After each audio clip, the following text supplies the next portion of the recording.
товарищи спецназеры. Вылет нашей группы в 23:50 для терроргрупп еще не повод для общевойсковой операции внутри НАТО. Долбанный Тарков. Выстрелы с улицы! Выстрелы с улицы!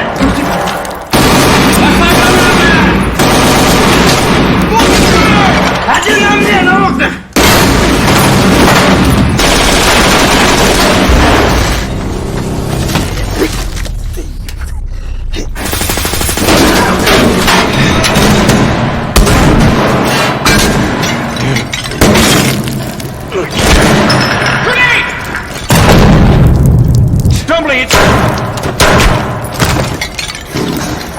Halo Sobat ESK, pada episode kali ini kita bakal rekap alur cerita film perang tahun 2021.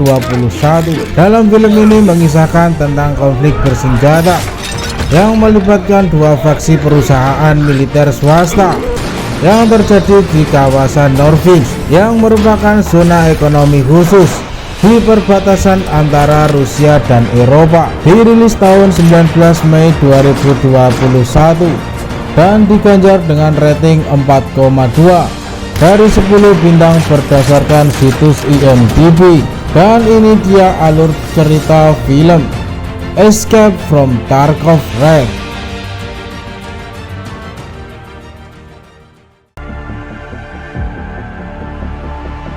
Opening movie diawali dengan menjelaskan pada tahun 2015 perusahaan Terra Group Internasional meluncurkan produksinya di zona ekonomi bebas di wilayah Norwich. Namun ketika laboratorium Terra Group di Tarkov diperiksa perwakilan otoritas setempat secara terpaksa, Terra Group menyewa militer swasta USEC untuk melindungi dan menutupi kegiatan ilegal mereka di sana.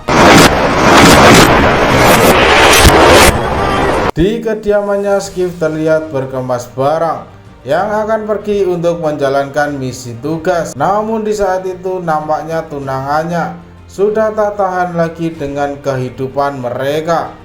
Scene selanjutnya diberitakan jika situasi di wilayah Norwich masih tegang setelah evakuasi warga sipil. Geng rampok lokal SCAF mengambil alih wilayah itu, sementara beberapa militer swasta memilih operasinya di daerah Tarkov. Scene kemudian berlanjut pada 72 jam sebelum hilangnya kontak radio dengan grup raid. Di pangkalan militer terlihat Skip dan grup raid yang bersiap melaksanakan operasi militer.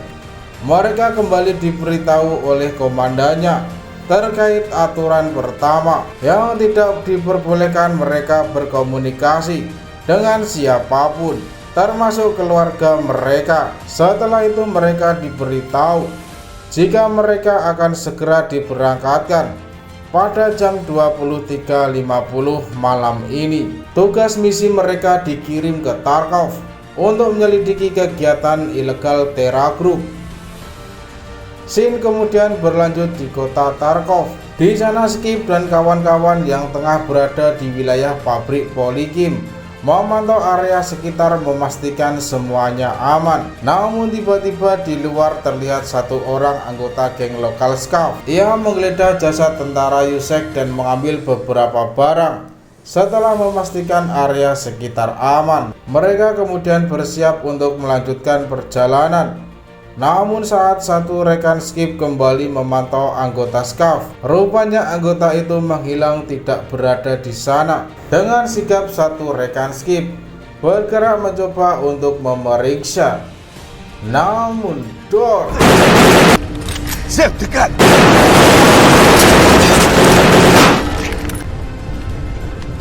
Orang itu akhirnya berhasil mereka lumpuhkan. Namun satu rekan mereka nampaknya terluka parah, terkena luka tembak.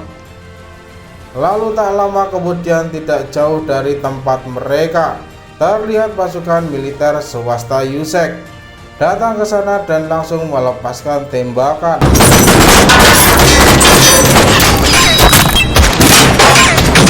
Sehingga kontak senjata antara pasukan BIR melawan pasukan USEC pun tak terhindarkan.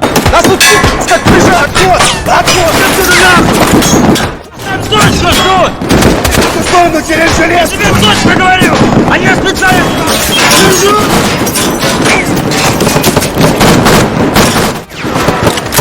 Работаю!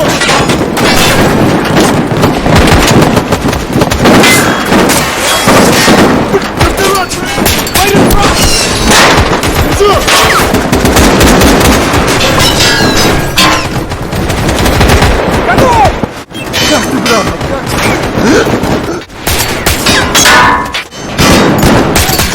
Готов отходить! Валяй! Пошел, пошел!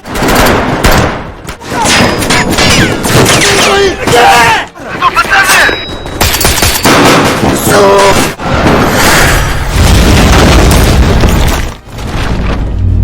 Akibat dari serangan RPG, satu rekan mereka harus tewas di tempat.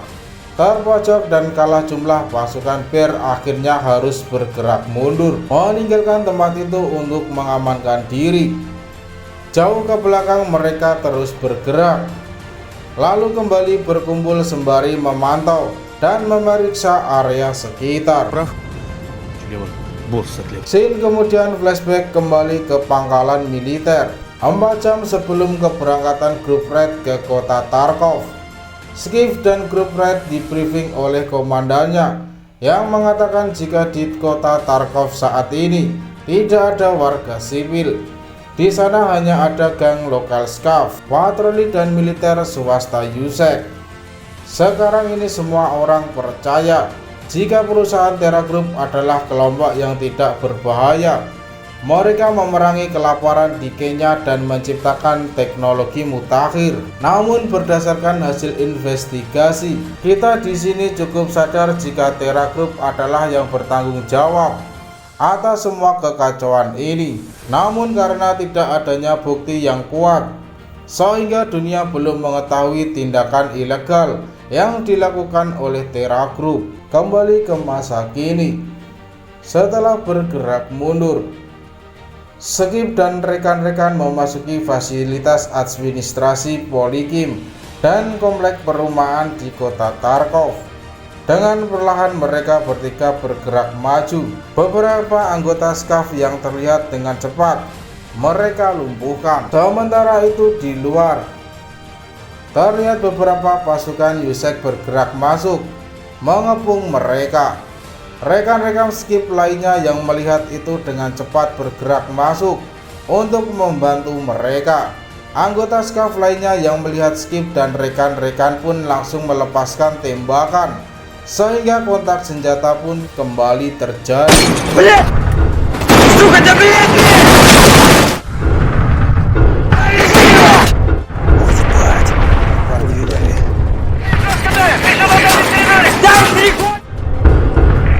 Форс, мы идем. Мне прорваться!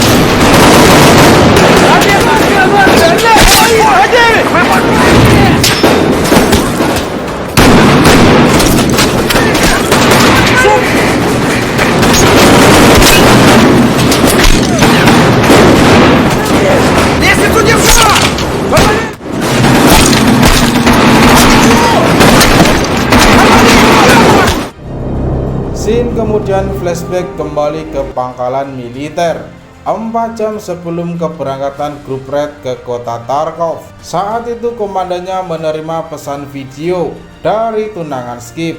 Namun entah apa isi videonya, komandannya memerintahkan Skip untuk pergi mengambil dan mempersiapkan perlengkapannya, karena 4 jam lagi mereka akan berangkat ke kota Tarkov. Mereka akan segera berangkat. Namun ternyata setelah Skip kembali ke landasan, ia diberitahu rekan lainnya jika komandannya telah memajukan jadwal keberangkatan, yang membuat dirinya ditinggal pergi oleh komandannya dan anggota grup raid lainnya. Kembali ke masa kini, Setelah berhasil lulus dari kepungan musuh, Skiff dan kawan-kawan kini tengah berada di gedung perpustakaan pabrik Polikim. Di sana mereka beristirahat sejenak dan mengobati rekannya yang terluka. Skiff kemudian memegang handphone yang sempat ia ambil dari pasukan musuh yang tewas. Dari handphone itu mereka menyaksikan video rekaman yang memperlihatkan tentara Yusek diperintahkan oleh Terra Group untuk membunuh para pekerja laboratorium. Mereka hanya menyisakan satu orang prioritas yang diketahui memegang dan membawa sebuah koper yang berisikan informasi rahasia milik Terra Group. Dan Terra Group memerintahkan tentara Yusek untuk membawa koper itu kembali kepada mereka. Namun tiba-tiba terjadi serangan yang dilakukan oleh pasukan Bear yang diketahui datang ke sana untuk mencegat dan mengambil koper itu. Namun sayangnya mereka semua dilumpuhkan oleh pasukan Yusek. Dan pasukan Bear itu adalah grup Red kawan-kawan Skill yang mereka cari karena menghilang. Ya terjawab sudah, grup Red hilang kontak karena semuanya terbunuh. Setelah mengetahui hal itu, kini tugas mereka sudah berakhir. Salah satu rekan Skill mengatakan, sepertinya sudah waktunya bagi kita untuk pulang. Namun tidak bagi Skill. Ia mengatakan misi kita selanjutnya adalah mengambil koper itu. Di samping itu, bagaimana dengan rekan-rekan kita yang terbunuh? Untuk itu ia memutuskan untuk melanjutkan misi. Namun bukan misi pencarian, melainkan adalah misi balas dendam. Dan rekan-rekan lainnya pun setuju, kata mereka. Pasukan Yusek harus membayar dengan kematian keesokan harinya.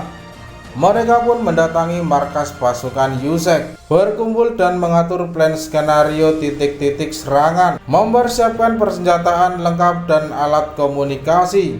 Lalu setelah itu, mereka pun berpencar dan mengambil posisi masing-masing, bersenjata lengkap dengan kemampuan taktik perang yang mereka miliki, serta karena mereka terlatih, mereka pun beraksi.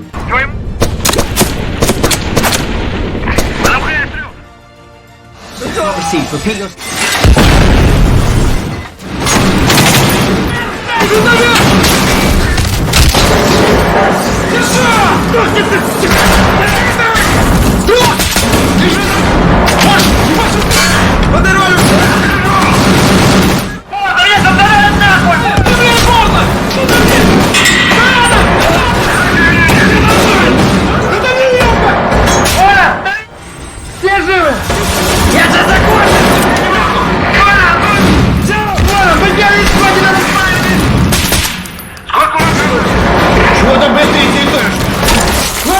Откуда огонь? Одна осталась! На улице... Оттягивайся через первый этаж! Он уходит! Иду! Вот и я помню! Я сука... Ты же зря!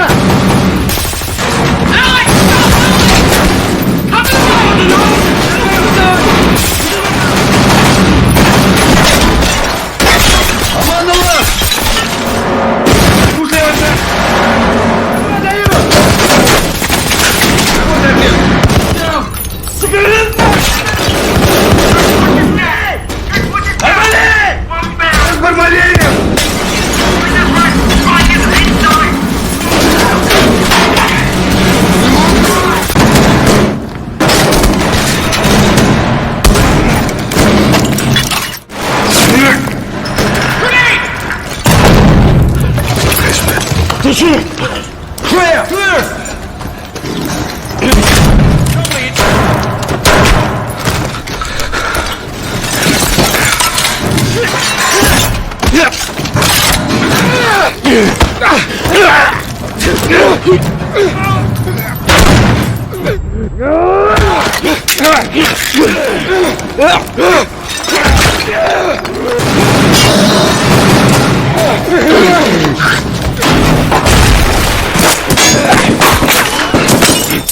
Skif yang tersisa sendirian kemudian berupaya menyelamatkan diri dari serangan pasukan Skav yang terus mengejarnya. Ia terus berlari memasuki hutan. Begitu juga dengan satu anggota Yusek yang selamat dan diketahui bernama Mike yang juga terus berlari menyelamatkan diri dari kejaran pasukan Skav. Meskipun terus berlari, namun mereka beberapa kali berhenti dan melepaskan tembakan.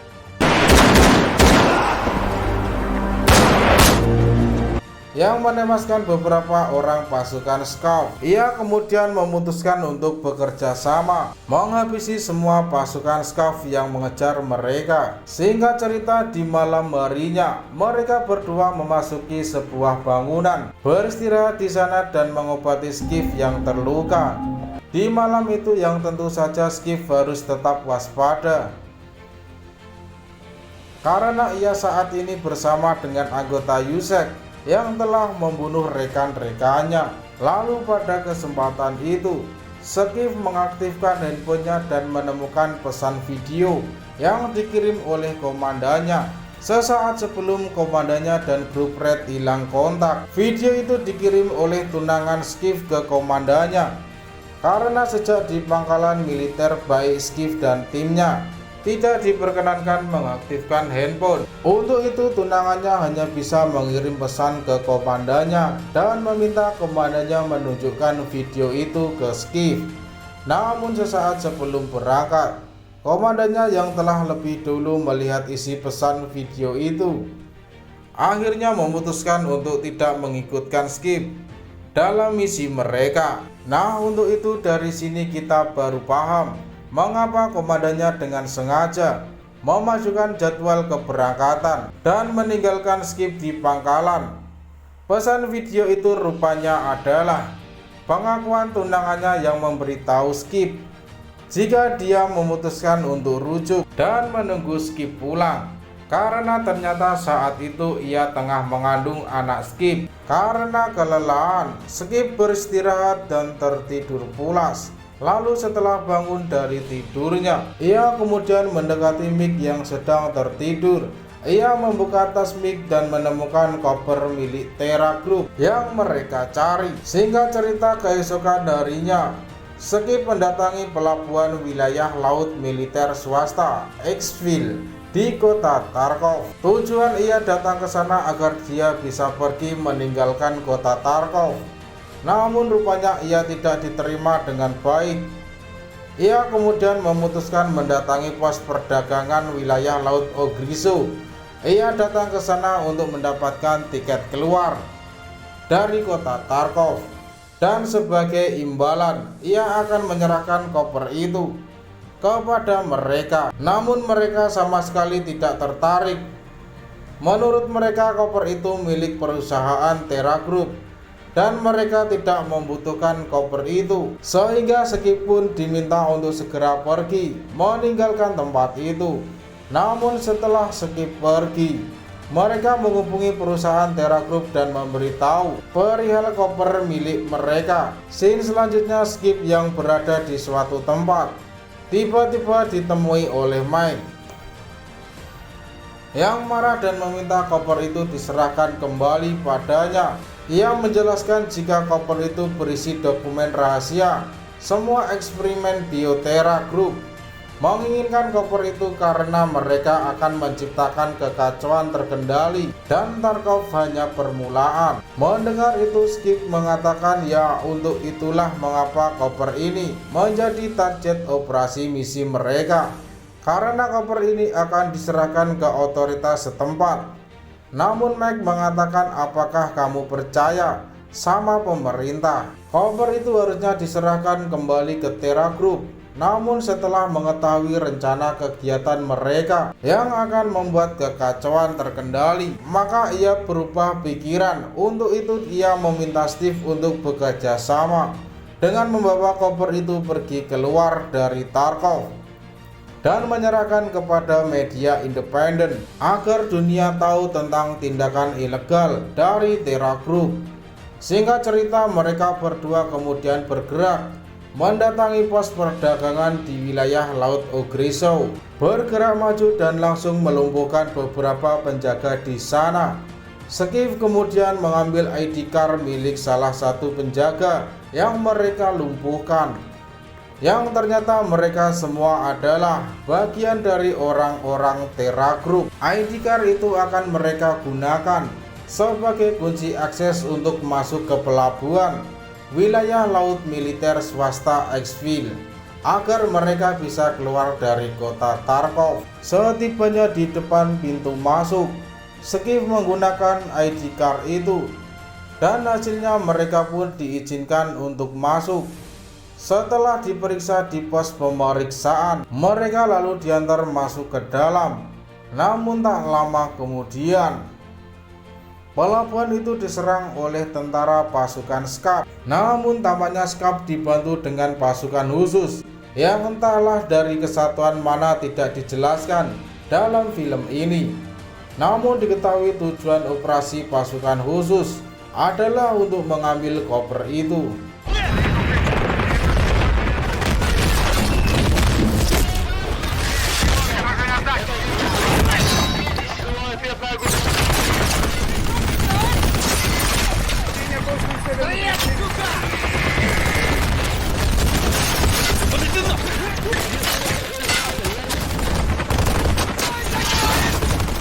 Нам по-любому нужно прорваться сначала. Let's go back to...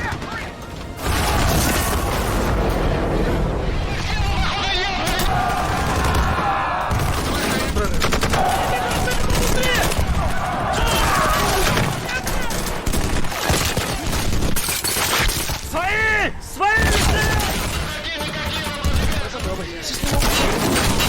I'm out of here! Свои! That's only swing, we're gonna reload.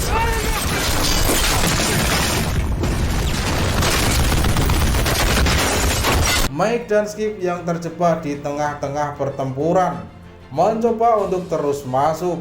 Namun nampaknya upaya mereka tidak mudah karena pasukan penjaga pelabuhan tanpa pandang bulu menembak semua orang yang bergerak di depan mereka.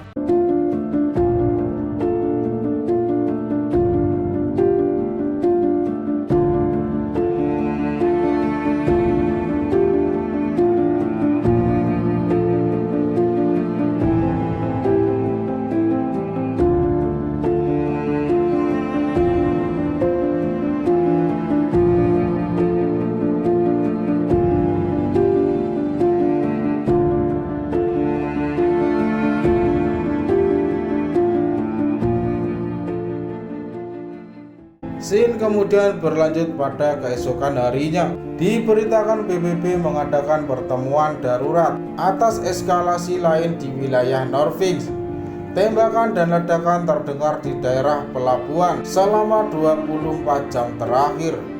Ini pertama kalinya persenjataan berat digunakan dalam blokade. Dewan Keamanan PBB sudah menyatakan keprihatinan serius atas masalah ini. Namun pihak Rusia meyakinkan masyarakat internasional bahwa situasinya aman terkendali. Namun meskipun begitu, komando pasukan PBB yang ada di kawasan itu tidak percaya dengan jaminan Kremlin dan film pun selesai.